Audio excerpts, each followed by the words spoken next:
Assalamu alaikum wa rahmatullah, mesdames et messieurs, bienvenue dans cette nouvelle édition du journal. Donc voici les principaux titres.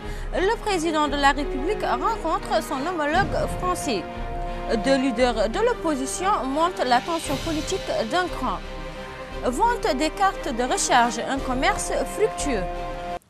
Bienvenue, le président de la République, Mohamed Ould Abdelaziz, a déclaré à la presse juste à sa sortie d'audience avec son homologue français, M. François Hollande, qu'il va rentrer dans les prochains jours en Mauritanie.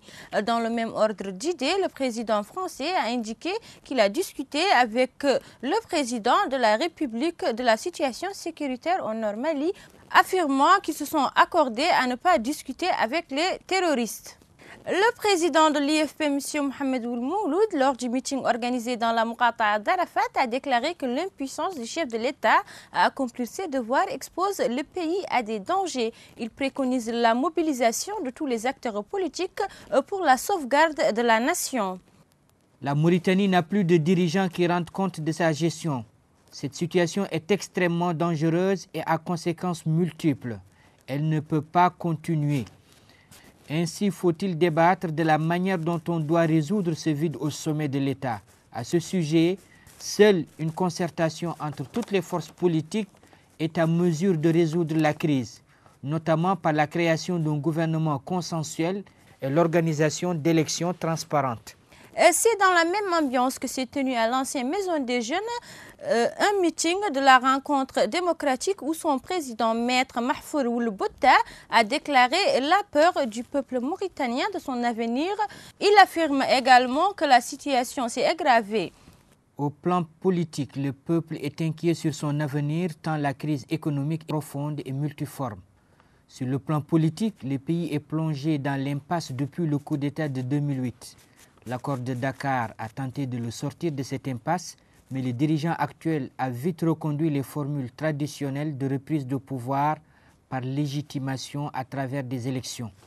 La police a arrêté 5 professeurs d'enseignement secondaire qui ont brandi des slogans hostiles au ministre de l'Enseignement, Ahmed Ould Bahiye, alors qu'il prononçait lundi un discours à l'école normale supérieure. Les professeurs ont scandé des slogans et brandi des pancartes hostiles au ministre qui intervenait devant un colloque à l'ENS. Pour rappel, les professeurs dénoncent particulièrement la mutation abusive d'une centaine de professeurs depuis 2 mois durant. La vente de crédit est un métier très répandu dans la capitale nouakchotoise en raison de la forte demande du produit. La vente des cartes de recharge téléphonique appelées encore crédit, c'est l'un des métiers les plus en vue dans la capitale nouakchotoise en raison de la forte demande et l'écoulement rapide de ce produit. Des vendeurs de tous les âges proposent ce produit de manière variée, soit par la vente de la carte ou encore le transfert de crédit. Un phénomène qui contribue à absorber une grande partie des chômeurs et constitue également une source de revenus pour certains. J'ai travaillé avant au marché. Lorsque j'ai perdu mon emploi, j'ai peiné à retrouver à nouveau.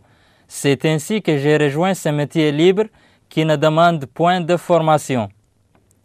Emploi pouvant donc être exercé aisément et la procuration des lieux de vente est simple. En général, elle se fait sur les abords des rues ou encore à l'intérieur des vieilles voitures garées. Ces vendeurs exposent leurs produits qui, sitôt vendus, rappellent au renouvellement de leurs commandes. C'est un métier utile car il constitue une source de revenus pour beaucoup de citoyens. Malgré la facilité de cette pratique, les vendeurs se plaignent quand même des conditions caractérisées par une longue attente. Cheikh Modibo Diarra, le Premier ministre du Mali, souhaite qu'un dialogue soit établi le plus rapidement possible avec le groupe islamiste armé d'Ansar Dine et les hommes de la rébellion Touareg du MNLA. Le Premier ministre a jugé à Ouagadougou que le dialogue est inévitable avec Ansar Dine et la rébellion Touareg du MNLA. Israël a décidé de repousser son offensive terrestre dans la bande de Gaza pour donner plus de chance aux efforts égyptiens visant à établir une trêve entre le Hamas et l'État hébreu. A annoncé un haut responsable israélien. Plus de 100 Palestiniens ont été tués depuis le lancement mercredi par l'armée israélienne. C'était tout pour l'actualité d'aujourd'hui. Le rappel des titres. Le président de la République rencontre son homologue français. Deux leaders de l'opposition montent la tension politique d'un cran. Vente de cartes de recharge, un commerce fructueux. Merci de votre fidélité. Nous vous donnons rendez-vous dans nos prochaines éditions.